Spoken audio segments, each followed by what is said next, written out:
guess the threat of a freeze this morning kept some people away. Fortunately, it wasn't any snow or ice. It wasn't snow or ice. Yeah. Janet's son is hooked up, can't get out of New York. Can't get out of New York. You can imagine no worse nightmare. Yeah. I heard Albany was getting 2 feet of snow.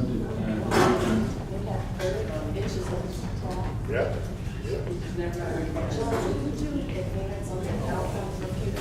Very good. Okay, I'm going to go ahead and get started. Jill is going to be coming around to give you pins for the evaluation at the end. Just soon get those distributed now. You'll notice on your handout that the order of the handout is you have the panelist summary of their presentation in the first part, and then after that is their biographies of professional and volunteer biographies. And then there's a space for taking notes if you want to. At the back of the fourth page, or on the fourth page, is a summary about our church and about the forum committee. So I'd like to start off by just saying, what is this forum committee all about? And I think the best way to summarize it is to share with you our vision statement. Here it goes. Forums are to be augmented the church's pulpit preaching and its ministries. Having attended a forum, it is our prayer attendees will be encouraged to take action on what they learn and thereby foster God's kingdom into your individual lives as well as the lives of others. The Forum Subcommittee finds its vision and focus from Luke 6:20-26. So, knowing that, I want you to know that we are a subcommittee of the Discipleship Committee. And so we're here to help educate our attendees on one of many educational programs here at our church. I'd like to, at this time, give my appreciation to the Forum Committee for helping us to put this forum on today. I'd also like to thank the church staff and the volunteers that have helped make this possible, including David Goodall, taking the video, John Miller, who's helped with the public address system, and others. All right, so as panelist introductions, you see their biographies there. One of the things that is excluded is about their families, so I will share a little bit about that. John and Judy Murphy have 2 grown sons. One is an attorney and the other is an architect. Both are married. Both have 2 daughters, and they're both very active in their Presbyterian church. I didn't ask them how long they've been married, but I think was it that go if you want? 51 years. 51 years, all right. Fantastic. Janet and her husband Terry are 30-year residents of Houston and are proud parents of Alyssa and Alex. Alyssa attends Baylor College of Medicine, and Alex is studying biomedical and mechanical engineering at Penn State. The other thing to know is that John and Judy have volunteered with Project Cure and are kind enough to tell about their volunteer experiences and are active members here at our church for many, many years. And Janet was the former Texas procurement director, but this month she took position nationally with Project Cure to be their, I can't remember. Operations director before NAT procurement director. Yes, hopefully you got that. I got it. Yes, I answered anything. So she's been in Houston for a while, for 30 years.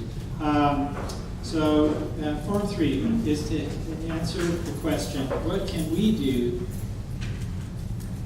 to meet some of the medical supply needs for developing countries around the world?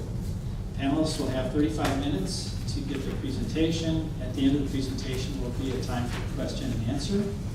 Evaluation forms are on the last page. Be thinking about your answers while you're listening to the form, please. When the form is done, please fill out that form. As you see, it's a little better than an index card from last time. I do have an evaluation of 1 to 5, where 5 means it's great and 1 means it's not so great. So if you could put down those evaluations, if you have some suggestions, please let us know. Just leave the evaluations forms on the chair, and the form committee will pick it up at the end. With that, I'm going to say a prayer. We'll get started. Counselor, Prince of Peace, clear our minds and hearts to be attentive to what concerns you that we need to know. Guide our panelists in their presentations and bless them and their families. Amen. Okay, I think Judy's starting first. No, Janet's starting. Oh, Janet's starting first. Janet's starting first. All right, thank you, Janet. Okay, thank you so much for inviting Project Cure to be here today. I'm very grateful that I woke up with a voice this morning because I've been battling a cold since going to New York last weekend. It's all my fault because in the beginning I said, oh, I came back from New York and I didn't get sick this time. And by noon I was sick. So I jinxed myself. So thanks for putting up with my voice, and thank you for having us here. We have a lot of friends from St. Thomas. Obviously, John and Judy, who are my personal favorite volunteers, don't tell anybody I said that, as well as the Drees in the back. John is still choir director, correct? John? Miller. Miller? Still choir director, has been with us. Lots of people have been with us for a long time. And it's kind of like old home week for me to come back to St. Thomas. My kids attended Sunday school here when they were little. I taught Sunday school here when they were little, including Barb says, what can I remember about you? Do you remember the bazillion-gallon milk cartons and we turned them all into an igloo that year? That's my fault. It's on me. So there's been a history here. So I can't start into my real formal presentation. I had the pleasure of traveling with Project Cure the end of last year, so it's kind of home movie day. But I have to start by asking you, most of you are of the generation like me that remember this guy, Bob Barker, and Let's Make a Deal. Monty Hall, Let's Make a Deal, sorry. I can't remember his name. I remember the show. The show is the important point here. So Monty Hall had Let's Make a Deal, and I used to watch it in the afternoon when I was a little girl, and I used to love it because people would always go, who has a lipstick? And then dig in their purse and find lipstick, and things would get crazier and crazier. And I would always think, oh, amateurs. I've got that stuff cooked. Because if you went into my purse right now and Bob said, does anybody have a toothbrush? Anybody got stain wipes? Anybody got foreign currency? Peso or euro? I sent in my number. And it gets more complicated. Anybody got tickets for a Broadway show? Anybody got a scalpel? Now they get scared. Only woman in the planet who thinks a scalpel is a purse essential. So Bob Barker found the thing in your purse, in your bag, in your backpack, and you won, and he'd say, you won an all-expense-paid trip to southern Nigeria, where you will win, John. Flip me up by one there. You will dress up in costume before you leave so you can get the thing. That's my favorite little Cub Scout pack that recently visited Project Cure. And one more down, John. One more.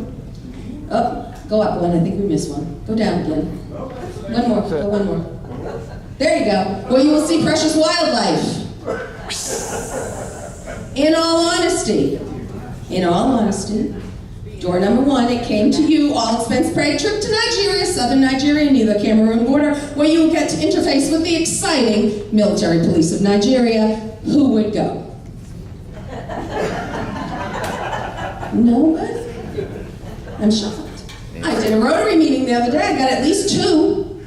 Ron would go. I know he's thinking about it. And actually, you would go too.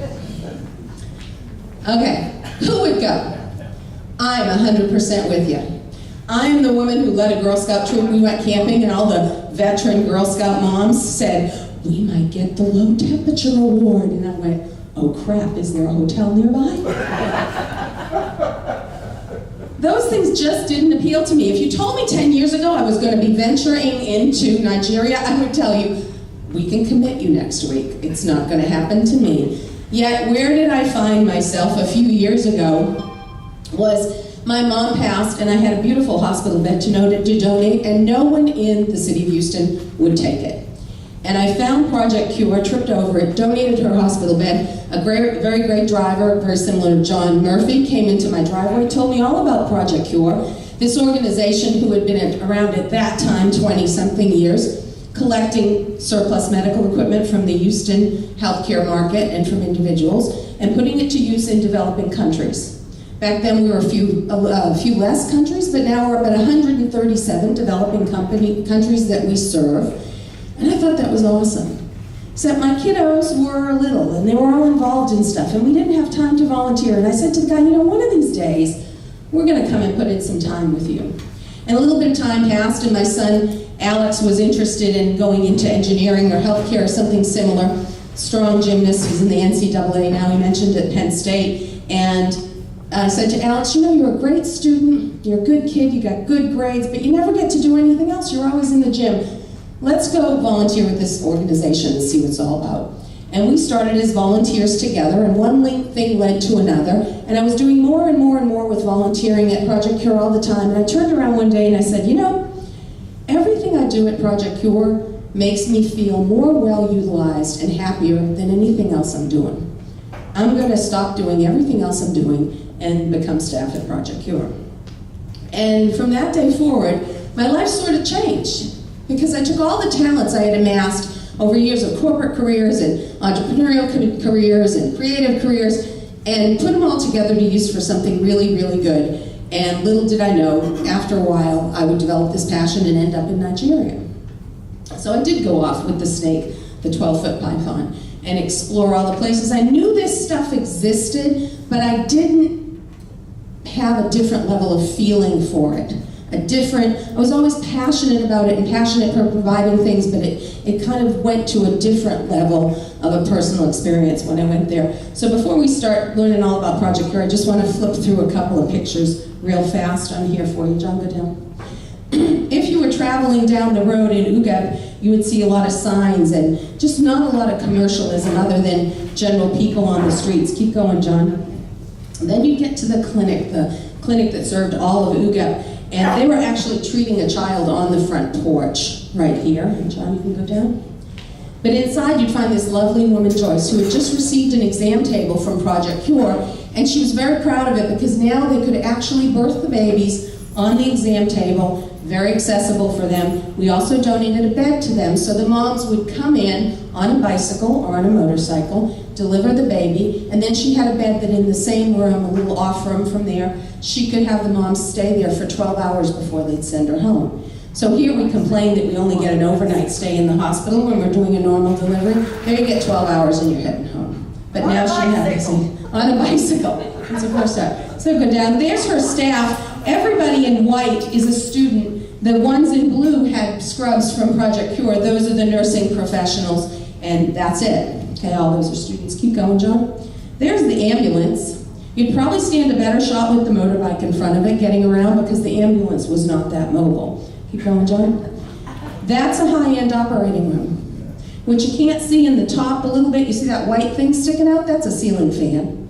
And if you, any medical professionals out here? So when you're cut open and the ceiling fan's going and the dust goes in there, kind of not a good feeling. Rust is an overwhelming theme going on here. There is a patient ward that's actually a pretty good looking patient ward with the mosquito netting. Keep going, John. Another room kind of cluttered with a lot of equipment. Look at that. That's an operating room. Okay, keep going. There's a beautiful baby. You've got to get some beautiful baby pictures in here. These moms are absolutely gorgeous. Do they all look healthy? Yep. Do all the babies look healthy? Beautiful babies, beautiful moms. This is a clinic in an area where there's a 20% AIDS rate. 20%. They're going forward into the community with the help of the missionary churches there. There's a little bit of peer pressure to deliver in the clinics where those women can be tested for AIDS and where the babies can be treated prophylactically. So the babies are born healthy, they stand a better chance of going through these programs, and you end up with this. This was a day that all the moms had come in for their immunizations and stuff for the babies, all singing, all praying, all happy. It's a beautiful scenario. And they had equipment from Project Cure so they could handle all these moms and all these deliveries. Keep going, John. Another view of the moms. The view that looks a little bit better than some of the clinics we saw before. Keep going, John. This mom did pedal up on a bicycle, 20 years old, getting ready to birth her 4th child. She came with nothing, a little cotton shift on her back. There's no mommy supplies, there's no diapers, there's no binkies, there's no hats, there's no nothing. Lady next to her is Kate, who runs this phenomenal clinic. Kate would go out into the community and try and find a diaper for the baby so the baby could go on with a diaper until Project Cure sent mommy bags that have diapers and baby pins and all kinds of things in them. Again, enticing the women to stay out from the community and the midwives and deliver in the clinics where we can treat them properly and they stand a positive chance of a good outcome. It's another street scene. Keep going, John. More little streets. The big hospital. See open windows, lots of dust, lots of stuff. Keep going, John. Everybody traveling with stuff on their heads. That's like beyond me. This sweet little thing was born at 1.5 kilos at 27 weeks. If you were born at Texas Women's Hospital, that wouldn't be a really big deal these days. She or he, I'm not sure, pink doesn't mean anything in the developing world, was in an incubator. Unfortunately, I went into the room where the baby was all alone, unmonitored, and this was her at about 3 weeks. Had gone up about, I think, a half a kilo in weight. So they said, she's doing really well. There was only one problem. I watched her breathing, and she wasn't breathing very well, and no one hooked up oxygen. So they had saved her life and were keeping her in an incubator, but unfortunately not real sure what her outcome is going to be because there's no oxygen for her. Really fancy operating room in the hospital. Off picture here, you would see a giant operating room light provided by Project Cure and an additional operating room table. In this part of sub-Saharan Africa, in Nigeria, it's not uncommon that they have a surgery required of women based on how they've had so many children. A lot of them have had 6 children before they're 20 even, and there's a lot of damage. So you see one operating room table on the end, one here, a new one from Project Cure. The light would split off and they'll do 3 surgeries simultaneously in this hospital room. One of the things I asked the director of the facility about was, I was like, this is great, you can do 3 surgeries at the same time in here, but I'm really sad you didn't ask for anesthesia items. How's your anesthesia supply? And he said, oh, it's really good. Well, unfortunately, I had been in that operating room and there's a little kind of indicator on an anesthesia machine that the filter medium has gone bad.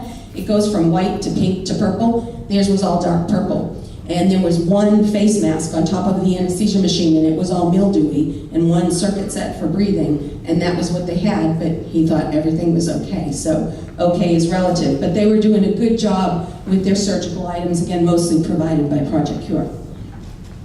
Mode of transportation, 3 to 4 of them on one bike, usually. Again, how they're coming up to the clinics, 9 months expecting. Women on one of the better clinics outside being treated, again, sphygmomanometer from Project Cure. A beautiful, healthy baby. This lady was just lovely. The little jammy that the baby has on was in one of those mommy kits, and baby was healthy, mom was healthy. Again, get them all into the clinic, everything works really well. And a cute baby picture. Can't resist those. Beautiful, John. Thanks. All right, so just a little bit of a view into Nigeria. So what we're seeing is clinics that are a little less than we would expect, certainly even in the developing world. We think if you're named a hospital, you should look like a hospital. If you're named a clinic, you should look like a clinic. So what Project Cure does is, we've been around for 30 years. We go by invitation into developing countries, and instead of jumping in like the benevolent Americans and saying, here we are, this is what you need, we go in and we do an analysis of what does that particular clinic need. Are they birthing babies? Are they doing chemotherapy? Are they doing cardiac work? We come up with a specific list of about 1,000 items that they might use in that facility to take them from a level of care here to a level of care here or someplace in between. So once we come back and make up that list, we figure out which one of our locations in 6 states around the United States have the supplies that can fill that need. Now the assessment period is critical for us, because if you look at the 137 countries that we're in, it's a map to global corruption.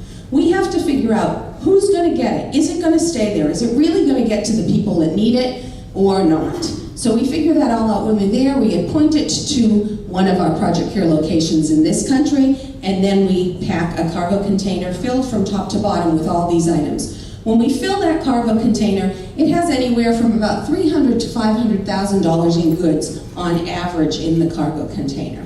And it's fabulous. We take everything off the pallets, stack that thing full, play a ginormous game at Tetris, and send them all those items. In my experience with Project Cure, the highest valued one we sent out of Houston was $1.2 million, and then we have the lower value ones on the other end that are very heavy in equipment, but not a lot of supplies. All of that travels at the benevolence of a donor. So the donor could be a faith-based institution like St. Thomas. It could be a corporation that's doing corporate social responsibility. Say you're a mining company in Ghana. It could be a civic organization like Rotary. It could be an individual who just has a passion for a certain country. On our dock right now, we're loading a load for this special needs orphanage and clinic in the Ukraine by a donor who's a gentleman who's a financial planner in the Spring area. So it could be anyone who decides they want to support a certain population of people. Their donation is on average about $25,000 to do the whole process, to fund the trip, to fund the container, the transformers, everything to get it to go. So even on Black Friday pricing that we just all experienced, $25,000 to send $500,000 worth of goods is amazing. So how do we do that? We do that because at Project Cure, we have a base of 30,000 volunteers. And you've met some of the favorite ones around here, most frequent ones. We could not do it without volunteers. We have 30 to 35 paid staff at any given point in time.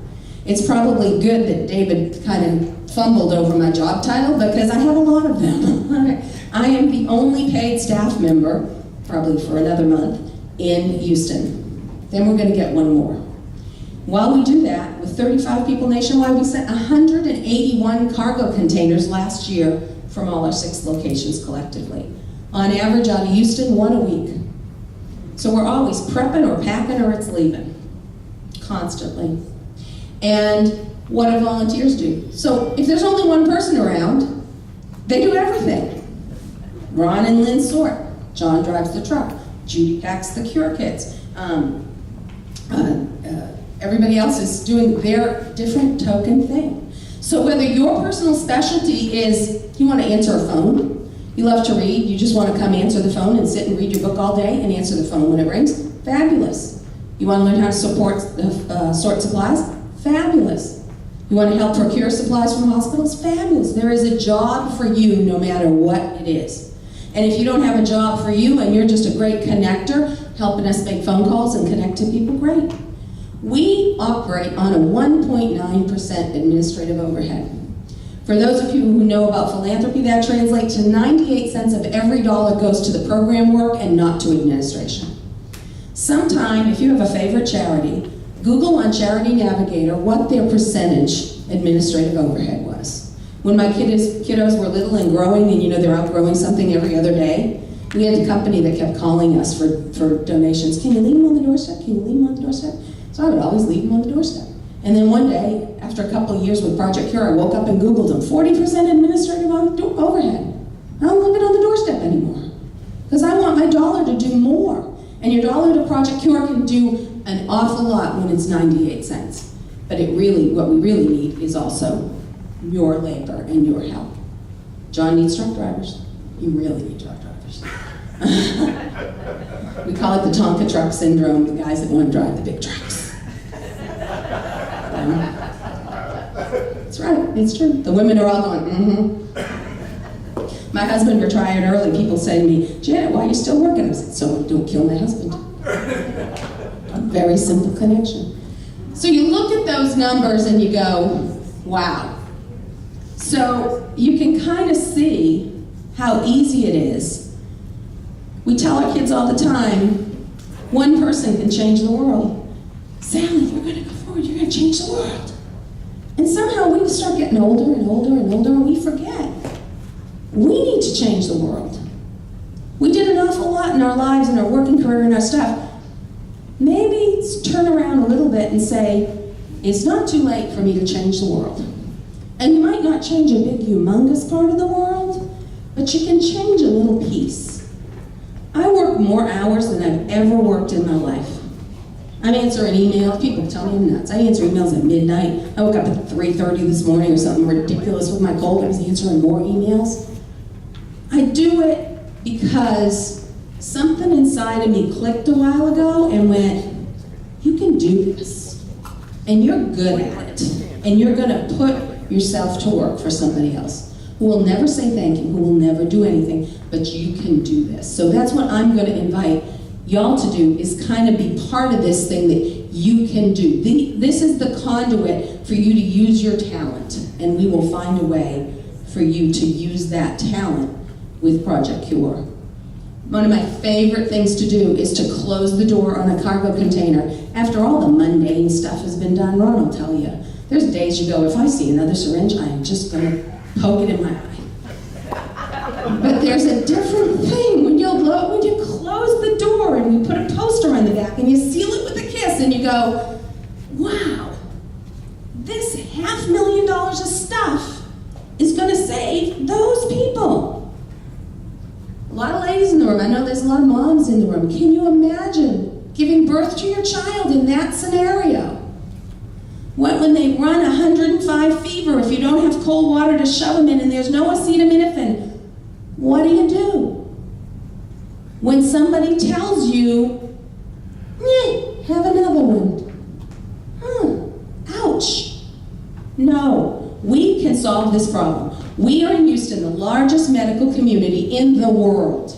Surplus is crazy, right? Tons and tons of surplus. We've been in the hospital. The nurses, like Annie, have been in the hospital. The Band-Aids are extra. The batteries are extra. The dressings are extra. Everything is extra. All we got to do is collect it up. All the machines are extra. All we got to do is fix it up. Are you a tinkerer? Are you an engineer, mechanical engineer, biomedical engineer? Just fix it person. We can train you to fix it. We can put all those talents to work. And when you work that extra hour, you can go and say, I did it. I did something today that was totally not for me. It was totally for someone else who will never be able to say thank you to me. But it's a wonderful thing to do. So I'm going to probably talk too long. Let you hear from Judy and John. We're going to, in between, you want to do the video? We'll do the video real quick, 4 minutes, and you're going to hear from Judy and John about their experiences, and maybe Ron will pine in over there too. Judy, have someone in hospice or have extra little packages of little alcohol that you've gotten for someone who was sick? Yep. Project Cure takes all of those little things instead of you having to throw them in the trash. That's right.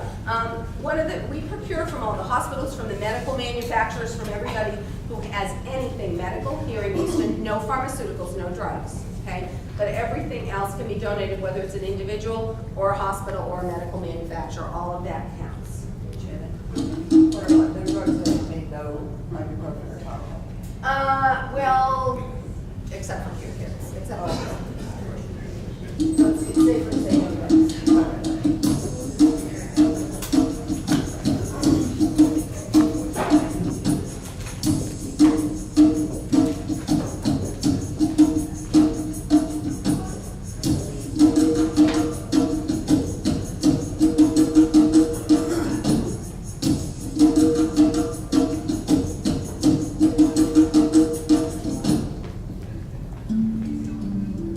Project Cure got started by my family. My dad and mom started it in 1987. My dad was doing economic consulting down in Brazil, and his interpreter was a medical student. And she took him for the first time to see a health clinic in a little favela area outside of Rio de Janeiro. And that doctor had nothing in his clinic. It was just an old house with a metal prep table and a box of real old bandages. And it tore my dad's heart out. And he came back to Colorado, and he was talking to some friends of his. And his buddy Greg gave him $50,000 in medical supplies. And that's how this whole thing got started. I think people are catching on to this idea that here in the United States we live in abundance. And that's not the case all over the rest of the world. Half of the world's population, 3 billion people who live on less than $2.50 a day. And when it comes to affording the basics like gloves and needles and syringes, suture, things like that, they just can't. Their doctors, their hospitals can't afford new x-ray machines new beds, new ultrasounds, things like that. One of the things that makes Project Cure really unique is the fact that we do a needs assessment. We fly to that location. We sit down with the doctors and nurses, and then we go room to room to room, emergency room, the intensive care unit, surgical suites, and we ask every piece of equipment, do you need this, do you need this, do you need crash carts, do you need gurneys, do you need EKG machines? When we're done with that 3-hour segment, we have a really good idea of exactly what goes on in that hospital and what they need the most. There are things that we have so much of that we just take them for granted. Those things save people's lives. Our primary focus really is on delivering 40-foot container semi-truck trailers packed full of medical supplies and equipment. We also do clinics where we take doctors and nurses and we actually go out into the field and we'll see people, sometimes 2,000, 3,000, 4,000 people in a week who have never seen a doctor before. And we administer primary health care. We work with other organizations that do orthopedic surgery, for example. We've got a KITS program where we provide medical kits, 50 pounds of medical supplies to doctors going to places like Nepal after the earthquake. And they can take those with them as luggage and check them onto the plane. Kids can get involved with our Kids for Kids program, and they put all of the stuff that mom needs to have, but they just can't afford it. And our children and our Rotary clubs and our churches can get involved packing those and providing those to those moms who really need it the most. We need to spin 3 plates, if you will, to keep this thing going. The first plate we have to keep in the air is the donations of the product. That's the needles, syringes, the gloves, the x-ray machines, the beds. The second thing we really need are volunteers that will come and help us to process this. This year we expect to have over 20,000 people who are going to come into the United States and actually help to meet the needs of these people in the developing world. And then we need money. We need people to step up and say, I'm willing to help pay to ship that to that recipient. We donate everything we give away. And what we're actually just recouping are the cost that it takes us to pick the things up and deliver it on a boat, a container, into the people who need it the most.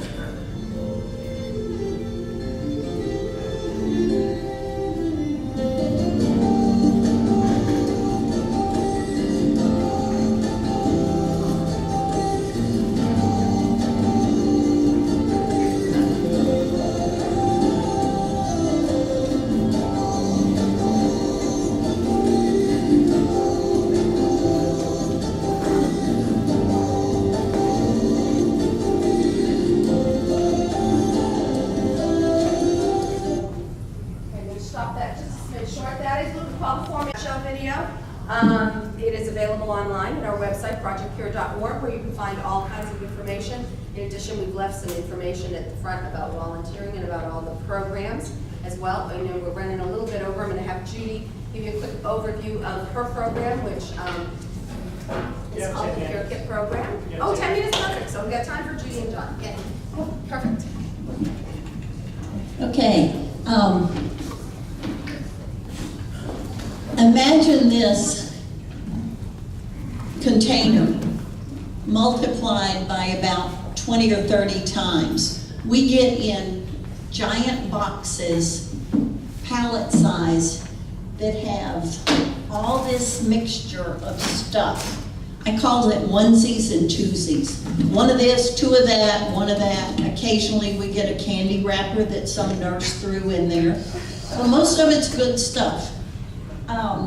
This meets a couple of my passions. One is recycling. I hate to see stuff thrown out and fill up our landfill. And so a whole lot of stuff gets put to good use. It also treats the medical needs of these people. We take stuff like this, a big old box, and we sort it. We lay it out on tables, and you don't have to know what it is. You know, it's kind of like kindergarten. Which of these looks like the other? And so you put it in piles, and then you figure out, with using our little catalog, our directory, or you get to use a computer to figure out which bin it goes in. And then somebody else packs it up from that bin and it goes in our inventory. And if you like everything neat and nice, and everything in its place, send money, don't come to Project Cure. Okay, it'll drive you crazy. It is controlled chaos. Janet is continually working to get us organized and get stuff in. But if it's too organized, we're not getting stuff in. So it's constantly stuff in, stuff out, and we can teach anybody to sort. And we have this one, my very favorite bin is the big yellow bin at the end of the table that says, I don't know. So when we don't know, when we've spent some time looking it up in the categories, and we don't know, we put it in there. And then we have other, particularly nurses that come in, some of our OR nurses that volunteer, they have special expertise. Everyone got excited when they found out I was a nurse. I was mostly psychiatric nurse, so we didn't use a lot of stuff. So that was not so helpful. Anyway, we packed the stuff up and it goes in our inventory, and then when we're ready for a shipment, Janet and some of the other team members pull all the stuff that's on the list, and it goes out in the big trucks. It's amazing to watch them pack the trucks. I don't do that, but I have seen them. These are the kits for kids, and this is like a little medicine cabinet in a bag. And you can, for a $5 donation, isn't it $5? You can get one of these, and we have a list of what goes in it. And some of our groups that don't want to get into the chaos down at Project Cure have put these together. We've had women's groups, youth groups, scouting troops have put these together. And it has just all the basic stuff that a mom or a dad would need to take care of little minor emergencies at home. Yeah. So does it come then with a list of exactly? Yeah, it has a list of what to put in it. The other thing, my main project is cure kits. 2 of these make up a cure kit, and they have approximately $2,000 worth of stuff in it. I've got a list that goes into them. Some of them are customized, but we have some IV solution, IV kit, suture kit, a lot of different kinds of bandages, alcohol swabs, just a whole lot of different stuff. A few orthopedic things, little braces like this. We'll put some of these in. Oftentimes I just take them out of the box because the box just wastes a lot of space, and so we just bundle it. We try to jam pack as much as we can, up to 50 pounds in these things. And people traveling to foreign countries can take these in as luggage. We call that an industrial strength medical kit. Right. That's more something that you can gift to a clinic in the community that you're visiting. One of the things, when John first got me involved in volunteering there, I said, where does all that stuff come from? And I've worked in hospitals before.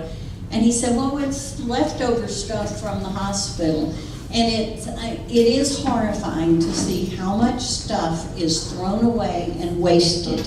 Good stuff that's still it's not outdated, it's really good stuff.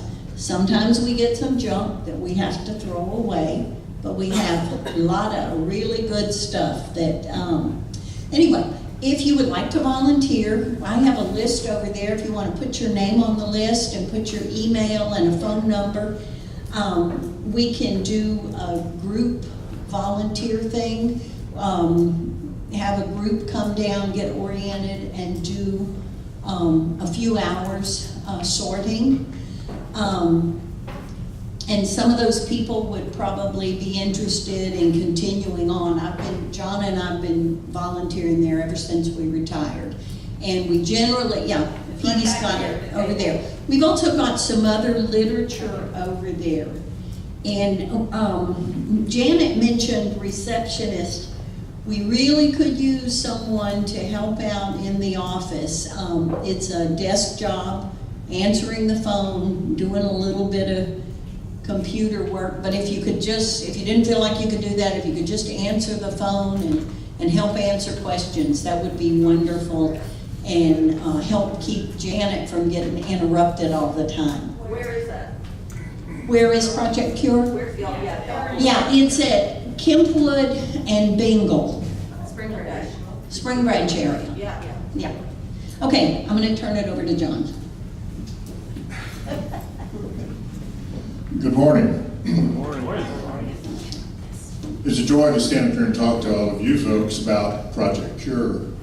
I started working at Project Cure because, like Judy said, somebody else got me to do it. A man that's a member of St. Philip's Presbyterian Church, I was doing another volunteer project, and he said, "What do you do the rest of the week?"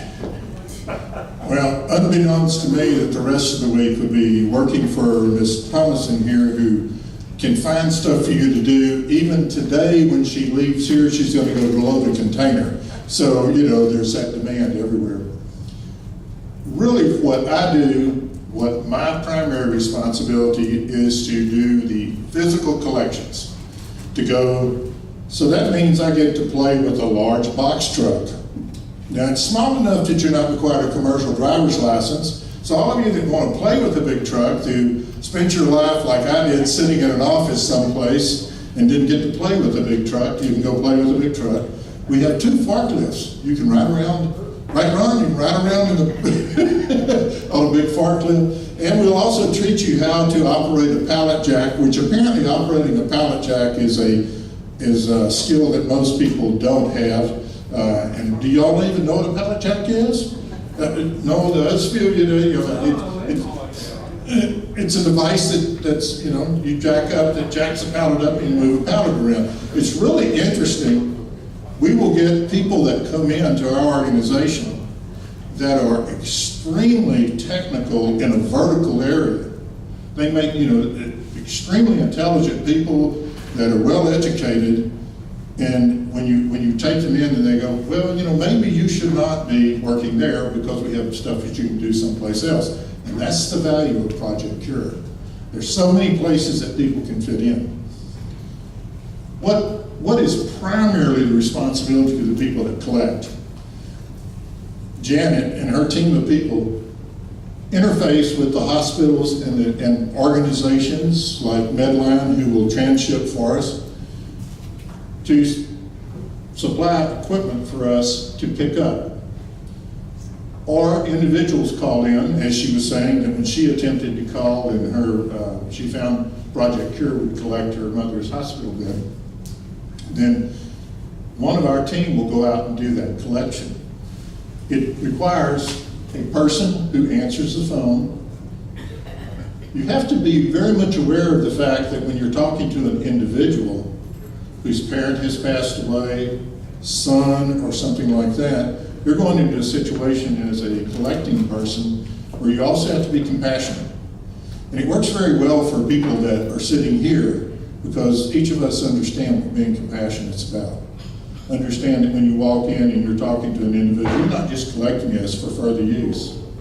And you can truthfully tell those individuals that those consumables that they donate to you, that they're donating to Project Cure, that hospital bed that they're donating, within a month will be in Nigeria, will be in a hospital someplace where an individual who before was laying on the floor will be in a bed. And it makes a significant difference when you're the person standing there talking to that individual who is donating, and you can actually say, we will see to it that this bed goes to a good purpose. And I can't tell you how many times that have happened in the 6 years that I've been doing this. We in fact were collecting one this last week and went out, and that was exactly the case. And I talked to all the people who work with me and volunteer with me, and that I train to go out and work on the trucks, that you're interfacing with the public. Now this is the same with the warehouse guy who works for Texas Children's also. When we go down and pick up at their warehouse, He takes the time to stop his job and go find the pallets that have been set aside, and he loads them on our truck. One, he took a look at me and went, oh God, this guy's so old, I'm about to let him operate a pallet jack. We laugh about that, but you know, hey, you get what you can. But the other aspect about that is that that's really not their job, you know. That's sort of outside the perimeter of what they do. But that individual, who's, I'd say he's in his 30s, recognizes what we are doing. And that deal about that song that I always hear, go make a difference, we can make a difference, go make a difference in the world. It takes each one of us to do that one little thing. This young man at the warehouse who stopped his job and went and loaded this donated stuff on the truck, all I did was drive the truck. I have a very small piece in that. They aggregated it, put it on pallets, wrapped it up, and then when I showed up, they loaded it for me. The good part about my job is that I get it back to the warehouse and I roll it in. Now we label it, we have a supply chain management concept. We laugh about it being chaos, but it is a process where we know where the equipment came from, because every once in a while we'll get something that we're really not supposed to have. So we have to document that and move forward with that. We take it into the system, label it where it came from, and then it goes to the team. Judy's part of the team that sort that equipment and put it in containers, and then it winds up in boxes, winds up on the shelf with the SKU code on it that's computer coded. And when we need it, Janet takes her list of what they found that they need in Nigeria. Here it is. We go out to the warehouse, pull it off of the shelf, or draw the equipment out of the warehouse, and that is how it's loaded into the machine. I'd like to tell a little story. I'm not doing time-wise here. Like 1 minute. 1 minute. I'd like to tell you guys about my wife being the best smuggler in the world. And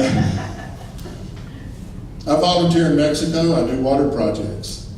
The first time Judy went to the clinic that we work with down there, she was horrified. It's like you saw here. It's third world. The doc didn't have sutures. She comes out and has a beat-up suture pack, and she's panicking. She's going, oh, you got to be kidding me. No blood pressure cuts, no nothing. So the next time we go down, she takes 2 of these, and we're going through the entrance into Mexico. Anybody been into Mexico? You know, and so she's got these 2 big green bags full of stuff, and of course they're saying, what is this? No, you can't do that. When the guy finally looked at me, because she keeps insisting, but the guy finally looks at me, I look at him and go, "Es mi esposo. This is my wife. I'm not saying anything. This is my wife. I'm not saying anything." Finally, he just went, "Okay, this one time you can do it," and sent her on her way. It's probably not the one time she's going to do it, folks, but she keeps doing it. It's amazing when you smuggle stuff in like that. You know, it's not smuggling. We can make a difference. And as Jen said, that's enough. She's got to be off. At this point, we're going to do questions, right, David? So we have about 10 minutes left, and I'd like to open it up now for some questions that you may have for our panelists. Panelists, if you take maybe 2-3 minutes to answer, so that way we can get as many questions answered as possible. I appreciate it. Okay, I'm going to pass this back over to them, and I'll let them handle the Q&A. Yes, I wondered, you said there's a lot of graph and political issues.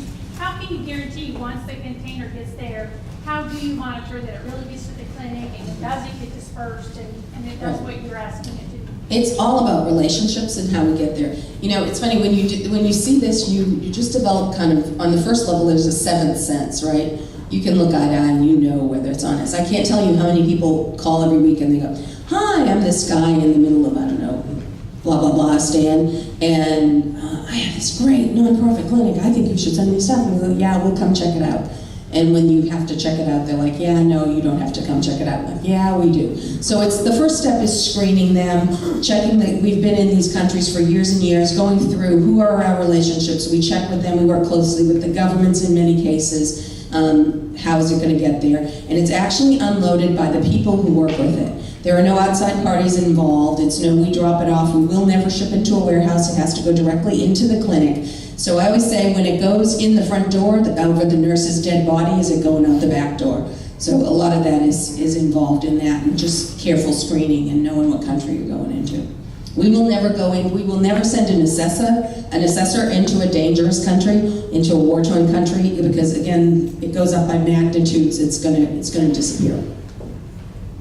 Yeah, there was another one over there, yeah. It was somewhere on the same, your story about Judy smuggling this in, when you talked about that, you know, you can take these bags and they're carry-on. I was wondering how much have you vetted with the countries you're going to that they can go in? Yes. That was an anomaly that you ran into a problem at the border? That was just John trying to pull a chain, Okay. actually. My daughter says and I was wondering. There's paperwork that, So they will accept it? Right, it comes with paperwork that says this is a donation, please don't charge customs. And it is packed according to the government's rules. So for example, if you're traveling into a country that has a no expired goods policy, you wouldn't take anything expired. Now, you're always, it takes a little bit more of a seasoned traveler to get things through customs, because sometimes they'll give you a hard time even though they're not supposed to. So, but it comes with paperwork, appropriate paperwork, so it goes through. One of the reasons why we have a $200 charge for the bag is we used to send them to, you know, just somebody'd say, I'm going to Belize, I want to carry a bag, and we had no fee. And they'd hit a little bit of a struggle and go, yeah, I'm going to leave these $2,000 worth of supplies in the middle of the airport. Yeah, no. So that's why there is a donation required for those. But they go through, I'd say 98% of the time. Once in a while there's a problem, but there shouldn't be. Yeah. As far as the trip, so assuming that somebody volunteers to go to wherever one of these countries are, how long a duration is that trip? Okay, we didn't talk a lot about clinics. That's one of the things that we do. For those of you who are medical professionals, they can travel on our clinic trips. We also take non-professionals on clinic trips to do things like help screen and do documentation and things like that. Typically those are about 9 days. It depends on the clinic trip. They're all posted online with more information. Those are, you know, I say volunteer, but those are also at the expense of the person who's going. When you're a nurse and a doctor and there's some other clinics, sometimes they have sponsors for them, but there would be your airfare and your trip fee to do that. Yeah. One more question before all the choir members leave. As far as that website you gave us to have for volunteering, could you just go over that? Yeah, projectcure.org is going to have everything, whether it's donating medical supplies, receiving medical supplies, volunteering, everything is there. You'll also find that little 4-minute video there. If you scroll down to the bottom left-hand corner, you can click on that and watch it again, or share it with somebody. You might have a good friend who's a physician who's retiring, or a nurse who's retired and looking for something to do. A good starting point is to share that website with them so that they can learn more about it. And my business cards are also on the back table. Feel free to grab that and send me a note, carrier pigeon, however you want to get me to get involved. Just to kind of sit down and talk about how your talents might align with what we do on an ongoing basis would be helpful. Any more questions? Yeah. I think reminding us, but what's the average turnover time for the time you receive a product to the time that it makes it to wherever it's going? I'd say it's probably truthfully about 3 months. It depends on what the product is. Rosie just brought me an EKG machine. That'll be gone in a couple of weeks. But when you talk Band-Aids and syringes and gauze, we have so much of it. It takes about a good 3-month turnover for that stuff to move. We have a 38,000 square foot warehouse in Spring Branch, and it's loaded with stuff. And it's not like we have a package and we're just getting the stuff we need. So it really depends on what type of clinic is getting what in that particular time frame. Since the 18th or so of December, we've sent 3 cargo containers, and we're getting ready to send number 4. So there's a lot of equipment has been moving out. It just depends. Did I get anything else? We talked about clinics, we talked about bags. Thank you so much. If you are, I've got to pop into my car because I noticed these do not have tags in them, but these have about 14 everyday medical supplies in them, everything from acetaminophen to tweezers and nail clippers, things like that. If you would like to get a bag today, you can give a $5 donation, and then once you fill it with the stuff, I'm sure if they bring it back, the Murphys or the Drevies would be happy to drop it off for us. You write a little message to the recipient, and we also track the bag for you. So once you fill it, as long as you provided us an email address, we'll send you back an email and say, hey, remember that bag you stuffed in January? It's now March or April, and it went to Tanzania. So very, very cool. You can also follow us on Facebook. It's a good place to track Project Cure because you'll get the message. Like, you're going to see pictures posted shortly of us sending the items off to the Ukraine, and the donor in this case is going over there to meet the container, and he's going to send us the pictures when he goes in. One of my favorite recent stories was we had a bunch of psychiatric beds donated from one of the hospitals that renovated here in Houston, and at first we were tempted to not accept them because we don't really need something like that. But a psychiatric bed is basically a heavy-duty IKEA/dorm bed, right? And we work with some orphanages in Armenia, and I called them up when I knew that there were 100 beds available, and I said, hey, you guys need some new beds? And they said, absolutely. So I went in and I looked at these beds in the hospital, and a psychiatric ward, lockdown psychiatric ward, is not a fun place to be. Even in a good hospital, it's very sad and depressing. And we took all these beds, and then I got pictures back from the orphanages in Armenia, and there they were with colored walls, and the church ladies had made beautiful quilts, and there were people sitting on those beds. And what a happy transition to now give them a good bed to sleep on. So we can take all these things that are surplus to us, the things we throw away, the things we no longer need, and let the people who've used them live on through that and save some lives around the world. And I think all of us basically have the message that says this has been a tremendously rewarding experience for us. If you go online and read the story of our history and our founder, it is truly a passionate story, and a lot of people, 30,000 of them, doing a lot of work. And like I say, I go to work every morning, and I'm grateful for the people who follow me through the door and precede me through the door that make this happen, because together we can change the world and do it now. So I'd love to have you all join us. And again, thank you, David, for organizing. Thank you to the Murphys for bringing us here, and thank you all for putting us up with us on a Sunday morning. Thank you. Thank you very much. Okay, appreciate your being here. If you would take a minute to fill out the evaluation form on the back. You will also notice at the bottom was something that Janet gave me, which is item number 7 regarding volunteering. So you can see some of the items, like things you could do for volunteering. Okay, thank you.